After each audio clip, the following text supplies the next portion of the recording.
Hello friends, இது நான் உங்கள் செய்யாது. இந்த வீடியோவில் நம்ம எதை பற்றி பார்க்க போகிறோன்னா, குரூப் ஒன்னுக்கான integrated prelims and mains test batch. இது paid test batch. Tamil and English medium 2 ஸ்டூடெண்ட்ஸுமே ஜாயின் பண்ணிக்கலாம். உங்களுக்கு ப்ரிலிம்ஸ் வரைக்கும் ப்ரிலிம்ஸ் வீக்லி டெஸ்ட்டாக இருக்கும், 200 கொஷின். மெயின்ஸ் பார்த்தீங்கன்னா டெய்லி 4 கொஷின், 10 மார்க் 2, 15 மார்க் 2. அன்னன்னைக்கு டாபிக் படிக்கிறது, அதுக்கான சோர்ஸ் மெட்டீரியல் சென்ட் பண்ணிடுவேன். அதை பேஸ் பண்ணி நீங்கள் டெஸ்ட் எழுதுவீங்க. அந்த மண்டே டு ஃப்ரைடே என்ன படிக்கிறீங்களோ அந்த போர்ஷன்லேருந்து வீக்லி டெஸ்ட்டாக 200 கொஷின், ஆப்டிடியூடையும் சேர்த்து ஜிஎஸ்ஐயும் சேர்த்து நீங்கள் எழுதுவீங்க. ஸோ இதான் ஃபார்மேட்டு. இதை பற்றின டீட்டெயில்டாக இந்த வீடியோவில் நான் சொல்கிறேன். இது சிகரம் பேட்ச், இந்த பேட்ச் பேர். ஸோ இந்த டீட்டெயில் நான் இப்போ எக்ஸ்பிளைன் பண்ணுறேன். வீடியோ ஸ்கிப் பண்ணாமல் கடைசி வரைக்கும் பாருங்கள். இந்த பேட்ச் யாருக்கு யூஸ்ஃபுல்லாக இருக்கும் அப்படின்னா, சார் என்னோடய எய்ம் நான் குரூப் 1 தான். நான் ப்ரிலிம்ஸும் மெயின்ஸையும் நான் இன்டகிரேட்டடாக நான் ரெடி பண்ணணும்னு நினைக்கிறேன். எனக்கு ஃப்ரீக்வெண்ட்டாக டெஸ்ட் ப்ராக்டிஸ் வேணும் அப்படிங்கிறவங்களுக்கு இது பெனிஃபிட்டு. நான் ப்ரிலிம்ஸ் மட்டும் தான் ஃபோக்கஸ் பண்ணுறேன், ப்ரிலிம்ஸ் முடிச்சு தான் நான் மெயின்ஸ் பார்ப்பேங்கிறவங்க தயவு செஞ்சு இந்த பேட்சில் ஜாயின் பண்ண வேண்டாம். நான் இப்போயே சொல்லிக்கிறேன். இது நீங்கள் டே 1 ஸ்டார்ட் பண்ணதுலேருந்து 2மே நீங்கள் சைமல்டேனியஸாக பண்ணுற மாதிரி இருக்கும். அதே மாதிரி நான் குரூப் 4 நான் பார்த்துட்ருக்கேன், இல்லை குரூப் 2 தான் நான் மெயினாக பார்க்குறேன், குரூப் 1 நான் சைடில் தான் பார்க்குறவங்களும் அப்படிங்கிறவங்களுக்கும் இந்த பேட்ச் அந்த லெவலில் எஃபிஷியண்ட்டாக இருக்காது. என்னோடய டார்கெட் மெயினாக குரூப் 1 தான். நான் அதுக்கு ரெடி பண்ணணும், ஆனால் நான் எஃபெக்டிவாக ரெடி பண்ணணும். நான் ஒர்க்கிங் போயிட்டு இருந்தாலும் சரி, நான் ஹோம் மேக்கராக இருந்தாலும் சரி, எனக்கு கிடைக்கிற கம்மி டைமில் நான் எஃபிஷியண்ட்டாக நான் மெயின்ஸையும் முடிக்கணும், ப்ரிலிம்ஸையும் நான் பார்க்கணும். அதை எந்த விதத்துலேயும் ப்ரிலிம்ஸ் ரிசல்ட் அஃபெக்ட் பண்ணக்கூடாது அப்படிங்கிறவங்களுக்கு இந்த பேட்ச் ரொம்ப ரொம்ப யூஸ்ஃபுல்லாக இருக்கும். ஸோ இது மேக்ஸிமம் ஸ்ட்ரென்த் 100 தான். அதுக்கு மேலே நான் எடுக்க மாட்டேன். கம்மியாக அதுக்கு கீழே எவ்வளோ இருந்தாலுமே நான் எடுத்துக்குவேன். ஸோ 100க்கு மேலே எடுக்க மாட்டேன். அதேமாதிரி இந்த இன்டகிரேட்டட் பேட்ச் இதுதான் சிங்கிள் 30 தான் நான் போடுவேன். இதுக்கப்புறமா இந்த பேட்ச் திருப்பி ரிப்பீட் ஆகாது, ஏன்னா டைம் கரெக்டாக இருக்காது. இந்த இது ஃபிட் பண்ணுறதுக்கே எனக்கு நிறைய டைம் எடுத்துச்சு. ஸோ இது நான் ஃபிட் பண்ணிட்டேன். திருப்பி இதை ரீஸ்கெட்யூல் பண்ணணும், இன்னொரு டைமில் ஸ்டார்ட் பண்ணி அதை முடிக்கணுங்கிறது இன்எஃபிஷியண்ட்டாக இருக்கும். அதனால் இன்டகிரேட்டடாக கொடுக்கக்கூடிய பேட்ச் இந்த ஒரு பேட்ச் மட்டும்தான். இந்த பர்டிகுலர் எக்ஸாம் 2025 எக்ஸாமுக்குள்ளது, குரூப் 1க்குள்ளது. ஸோ அட்மிஷன் பார்த்திங்கன்னா இன்னையிலேருந்து ஸ்டார்ட் ஆகுது. நீங்கள் கூகுள் ஃபார்ம் ரெஜிஸ்ட்ரேஷன் பண்ணிட்டீங்கன்னா நான் கால் பண்ணி டீட்டெயில் சொல்லிடுவேன். அதுக்கப்புறமா இன்ட்ரெஸ்டட் இருந்தால் ஜாயின் பண்ணிக்கலாம். அட்மிஷன் க்ளோஸ் பார்த்திங்கன்னா 23 ஃபெப்ரவரி. டெஸ்ட் பேட்ச் ஸ்டார்ட் ஆகிறது February 24. ஸோ ஃபீஸ் பார்த்திங்கன்னா இப்போ ஸ்டார்ட் பண்ணி உங்களுக்கு குரூப் 1 மெயின்ஸ் முடிகிற வரைக்கும் மொத்தமாக சேர்த்தே 2000 ருபீஸ், 999. ஸோ மொத்தமாகவே 2000 ருபீஸ்க்குள்ளே தான் நான் கொடுக்குறேன். ஸோ குரூப் 1க்கு உங்களுக்கே தெரியும், மெயின்ஸுக்கு டெய்லி நான் எவாலுவேஷன் பண்ணி கொடுக்கணும், ப்ரிலிம்ஸ்க்கான டெஸ்ட்டும் வைக்கணும், மொத்தமாக அத்தனை மாதம் ட்ராவல் பண்ணணுங்கும்போது இந்த காஸ்ட் கம்பேரிட்டிவாக நார்மினல் ஃபீ தான். ஸோ இன்ட்ரெஸ்டட் இருக்கவங்க ஜாயின் பண்ணிக்கோங்க. கூகுள் ஃபார்ம் ரெஜிஸ்ட்ரேஷன் பண்ணியிருக்கேன். நான் ஏதாவது டவுட்னா நான் கால் பண்ணி, நீங்கள் ரெஜிஸ்ட்ரேஷன் பண்ணிட்டீங்கன்னா நான் அன்றைக்கோ இல்லை அடுத்த நாளோ கால் பண்ணி டீட்டெயில் சொல்லுவேன். இன்ட்ரெஸ்டட் இருந்தால் பேமெண்ட் டீட்டெயிலும் நான் அப்போ சொல்லுவேன். நீங்கள் பேமெண்ட் பண்ணி ஜாயின் பண்ணிக்கலாம். டெஸ்ட் எந்த ஃபார்மேட்டில் இருக்குன்னா, ப்ரிலிம்ஸ்க்கான 200 கொஷின் வீக்லி பார்த்தீங்கன்னா பிடிஎஃப் ஃபார்மேட்டில் நான் சென்ட் பண்ணிடுவேன், ஆன்சர் கீயும் சென்ட் பண்ணிடுவேன். நீங்கள் OMR ஷீட்டில் டெஸ்ட் எடுத்துகிட்டு செக் பண்ணுற மாதிரி இருக்கும். மெயின்ஸ் பொறுத்தளவுக்கும் நீங்கள் டெய்லி எனக்கு டெஸ்ட் எழுதிட்டு அதுவும் நான் கொடுக்குற ஆன்சர் புக்லெட்டில் டெஸ்ட் எழுதலாம். இல்லைனா ஒரு ரூல்டு நோட் வாங்கி அதில் நீங்கள் அந்த 4 கொஷின் எழுதி ஸ்கேன் பண்ணி எனக்கு சென்ட் பண்ணிட்டீங்கன்னா நான் வாய்ஸ் மெசேஜில் ஃபீட்பேக் கொடுத்துருவேன். ஸோ இதுதான் ஃபார்மெட்டு. ஸோ இதுதான் ஸ்கெட்யூலு. இந்த ஸ்கெட்யூலில் என்ன சிறப்பம்சம் அப்படின்னா, நான் இப்போ ப்ரிலிம்ஸ் முடிகிற வரைக்கும் ப்ரிலிம்ஸுக்கு டச் ஆகிற டாப்பிக்கு எதெல்லாம் மெயின்ஸில் கவர் ஆகுமோ அதை மட்டும்தான் நான் கம்ப்ளீட் பண்ணுவேன். ஸோ அந்த மாதிரி கம்ப்ளீட் பண்ணி கிட்டத்தட்ட ப்ரிலிம்ஸ்குள்ளேயே ஒரு 50 to 60% நம்ம மெயின் சிலபஸை கம்ப்ளீட் பண்ணிடலாம். எக்ஸ்ட்ராவாக மெயின்ஸுக்கு படிக்காமலே. நான் சொல்கிற புரியுன்னு நினைக்கிறேன். ப்ரிலிம்ஸில் சில டாபிக், இப்போ பாலிட்டியில் ப்ரிலிம்ஸ்லையும் மெயின்ஸ்லையும் சேம் டாப்பிக்குன்னு இருக்கும், டிஃப்ரெண்ட்டான டாப்பிக்குன்னு இருக்கும். சேம் டாப்பிக்கை மட்டும்தான் நான் கவர் பண்ணுவோம். அப்படிங்கும்போது உங்களுக்கு ப்ரிலிம்ஸுக்கு அஃபெக்ட் ஆகாது. அதே நேரத்தில் மெயின்ஸையும் நீங்கள் கவர் பண்ண மாதிரி இருக்கும். இப்போ எடுத்துக்காட்டுக்கு நான் வீக் 1 பார்த்தீங்கன்னா மொதல் வாரம் ஓரியன்டேஷன் February 24 March 2 வரைக்கும். வீக் 1 March 3 ஸ்டார்ட் ஆகுது. ஸோ பாலிட்டி, இதுலேயும் பாலிட்டி, இதில் பேப்பர் 3 பாலிட்டி இருக்குமா. வீக் 1க்கான இது வீக்லி ஓவராலாக என்ன கொடுப்பேன்னு சொல்லிட்டு கொடுத்துருப்பேன். இப்போ வீக் 1ல் பார்த்திங்கன்னா ஃபஸ்ட் வீக்கில் பாலிட்டி இந்திய அரசியலமைப்பு முன்னுரை, ப்ரியாம்பிள், சாலியன் ஃபியூச்சர்ஸ், அதே தான் இங்கேயும் மெயின்ஸ் டாப்பிக்கும். ஸோ அதனால் வந்துட்டு உங்களுக்கு ப்ரிலிம்ஸு படிக்கிறதுக்கு எக்ஸ்ட்ராவாக நீங்கள் எதுவுமே கண்டென்ட்டை வந்து மெயின்ஸ்க்காக ஸ்பெஷலாக படிக்க மாட்டீங்க. ப்ரிலிம்ஸ் படிக்கிறத பேஸ் பண்ணியே மெயின்ஸை கவர் பண்ணிட்டு வருவீங்க. கவர் ஆகாத டாபிக்ஸு ஒவ்வொரு யூனிட்லேயே கவர் ஆகாத டாபிக்ஸு ப்ரிலிம்ஸ்க்கு அப்புறமா கவர் பண்ணுவீங்க. கவர் ஆகாத யூனிட்டை ப்ரிலிம்ஸ்க்கு அப்புறமா கவர் பண்ணுவீங்க. ஃபார் எக்ஸாம்பிள் இப்போ என்னென்ன யூனிட்லாம் ப்ரிலிம்ஸ்க்கு அப்புறமா மொத்தம் 9 யூனிட் இருக்கா, அந்த யூனிட்டில் எதெல்லாம் வந்து இப்போயே கவர் பண்ணிடுவீங்கன்னா பாலிட்டி, அதுக்கப்புறமா எக்கனாமிக்ஸு பொருளாதாரம், அது ஒரு 2 வாரம், அதுக்கப்புறமா தமிழ் சொசைட்டி, ஸோ அது ஒரு 2 வாரம், அதுக்கப்புறமா ஹிஸ்ட்ரி ஐஎன்எம் மட்டும் மெயின்ஸுக்கு கவர் பண்ணுவீங்க. அடுத்து வீக் 8 அதாவது ஏப்ரல் 28 உங்களுக்கு மெயின்ஸுக்கு எதுவுமே இருக்காது. ஏன்னா எக்ஸாமுக்கு ஒரு 1 மந்த்து, ஜூன் 15 எக்ஸாமு. ஸோ அதனால் ஜூன் 15 எக்ஸாமு அப்படிங்கும்போது அதுக்கு முன்னாடி உங்களுக்கு ரிவிஷனுக்கு டைம் தேவைப்படும். அப்போ உட்காந்து நீங்கள் மெயின்ஸ் படிச்சுட்டு இருக்கக்கூடாது. ஸோ அதனால் ஏப்ரல் 28 டு மே 4, ஏப்ரல் 28 அதாவது மே மாதம் ஃபுல்லாகவும் அதில் இருக்கிற ஒரு 30 நாள், அதுக்கப்புறமா ப்ளஸ் 15 நாள் ஜூன் மாதத்தில் உள்ளது. டோட்டலாக நான் 45 டேஸ் வந்து நீங்கள் மெயின்ஸ் எதுவுமே இருக்காது. நான் அந்த டைமில் வந்து ப்ரிலிம்ஸை மட்டும்தான் ஃபோக்கஸ் பண்ணி ரிவிஷன் பண்ணிகிட்டு இருக்க மாதிரி இருக்கும். ஒன்ஸ் அது முடித்தோடனே உங்களுக்கு வந்துட்டு எத்திக்ஸு, சோசியல் இஷ்யூ டாபிக் இதெல்லாம் வந்து ப்ரிலிம்ஸ்க்கு அப்போ கவர் பண்ணியிருக்க மாட்டோம். அதெல்லாம் கவர் பண்ணுவேன். Science and tech, geography, environmental cover பண்ணிவிட்டு ஃபுல் டெஸ்ட் வந்துடும்.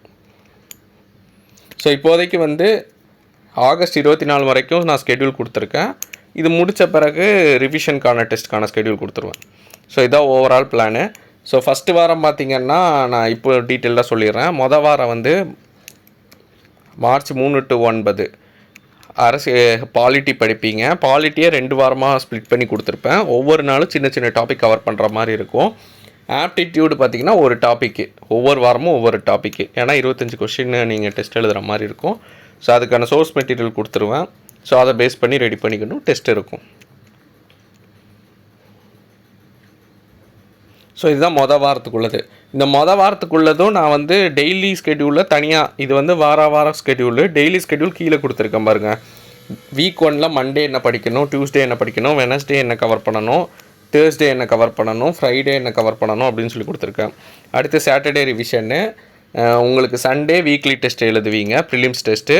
இதே டெய்லி டெஸ்ட் பார்த்திங்கன்னா இந்தந்த டாப்பிக்கு நான் சோர்ஸ் மெட்டீரியல் கொடுத்துருவேன். அதை பேஸ் பண்ணி நீங்கள் வந்து 4 கொஷின் கொடுத்துருவேன். அதை பேஸ் பண்ணி நீங்கள் டெஸ்ட் எழுதி எனக்கு சென்ட் பண்ணணும். மெயின்ஸுக்கு டெய்லி டெஸ்ட்டு, அதுக்கப்புறமா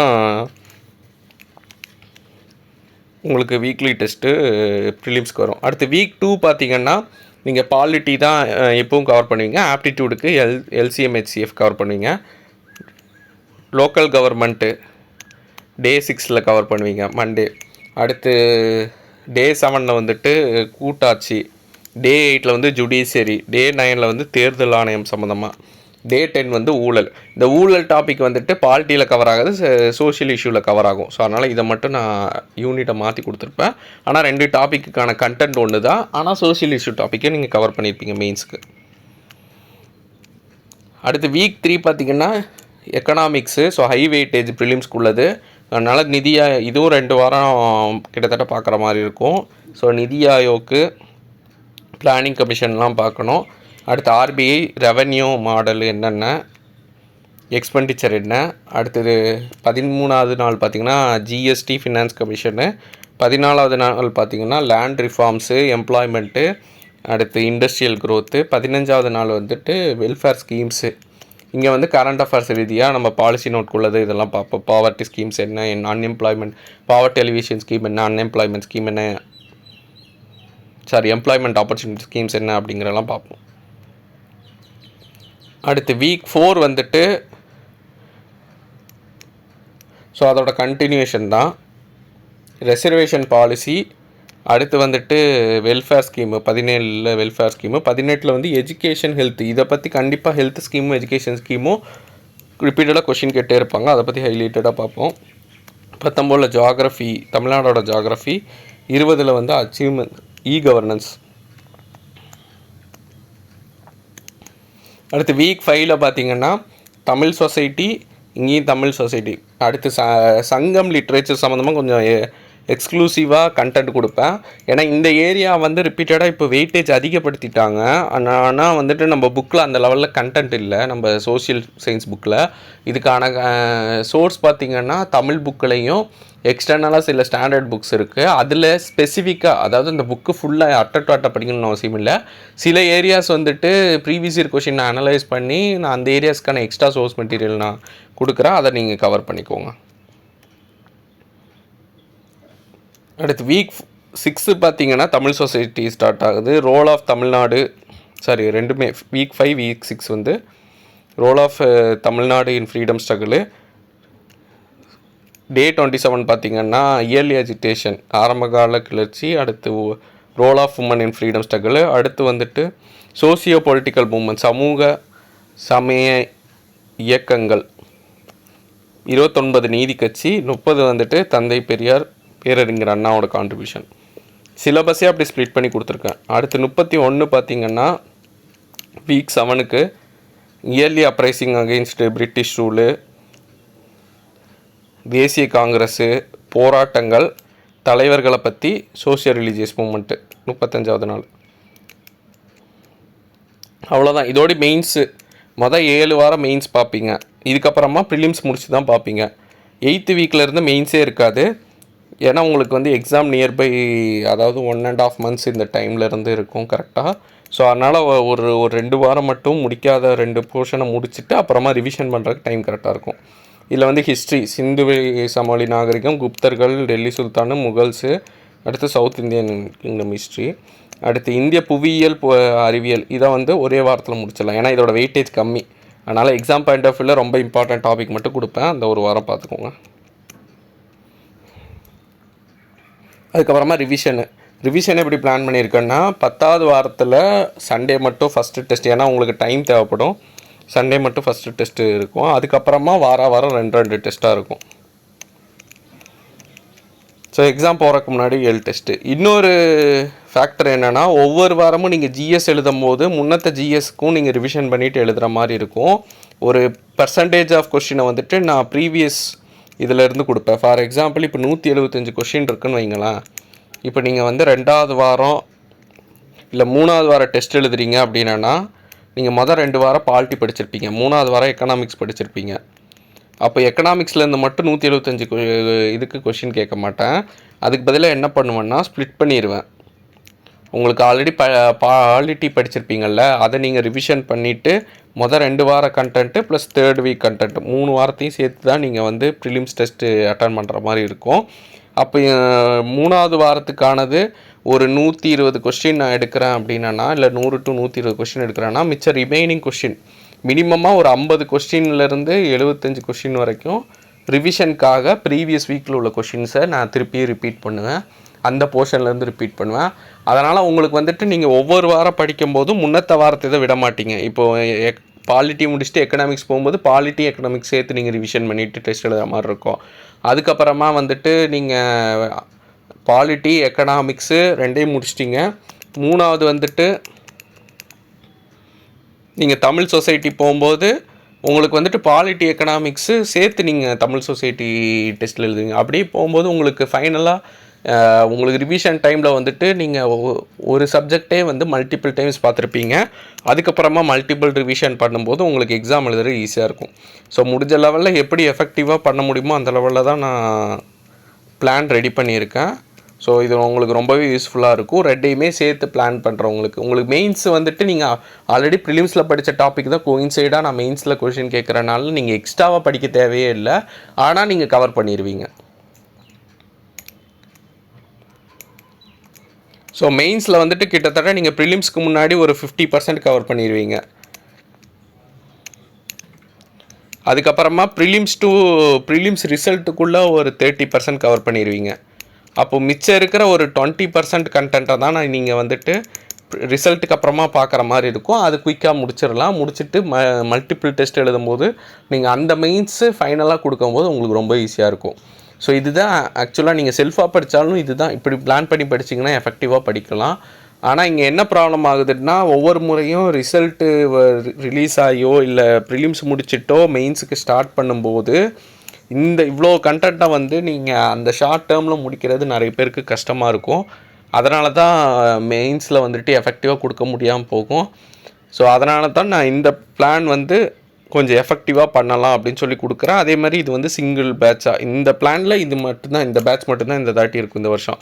இதுக்கப்புறமா நான் கொடுக்குறேன்னா ஒன்று ப்ரிலிம்ஸ் மட்டும் தனியாக இருக்கும். அதுவும் எனக்கு வந்து டைம் இருந்தால் தான் அது போடுவேன். இல்லாட்டி அவ்வளோதான், இந்த குரூப் 1க்கு இதோடு இந்த பேட்சோடு க்ளோஸ் பண்ணிட்டு அடுத்து நான் இது பண்ணிடுவேன். ஸோ அது டிபெண்டிங் அப்பான் டைம் அவைலபிலிட்டி பொறுத்து இருக்குது. ஆனால் இந்த பிளானில் இனிமேல் பேட்ச் வராது. ஸோ சில பேர் ஜாயின் பண்ணணுன்ட்டு இருக்கவங்க சரி நெக்ஸ்ட் பேட்ச் அடுத்த மாதம் போடுவாங்க ஜாயின் பண்ணிக்கலாம் அப்படின்னு வெயிட் பண்ணிங்கன்னா தயவு செஞ்சு அப்படி பண்ணாதீங்க. ஸோ முடிஞ்ச லெவலில் இந்த பேட்சில் ஜாயின் பண்ணுற மாதிரி பார்த்துக்கோங்க. ஸோ இந்த வீடியோ யூஸ்ஃபுல்லாக இருக்கும் நம்புறேன். கீழே டிஸ்கிரிப்ஷனில் பிடிஎஃப் லிங்க் ஆட் பண்ணுறேன். டெஸ்ட் ஷெட்யூலுக்கான பிடிஎஃப் லிங்க்கு டவுன்லோட் பண்ணி யூட்டிலைஸ் பண்ணிக்கோங்க. வேணுங்கிறவங்க ஜாயின் பண்ணிக்கோங்க. ஸோ இது ரிலேட்டடான வீடியோஸை மேக்ஸிமம் நான் யூடியூப்ஸில் நான் ரெடி பண்ணி நான் கொடுக்குறேன். ஸோ அதையும் ஃபாலோ பண்ணுறவங்க ஃபாலோ பண்ணிக்கோங்க. செல்ஃபாக படிக்கோங்க. தேங்க்யூ.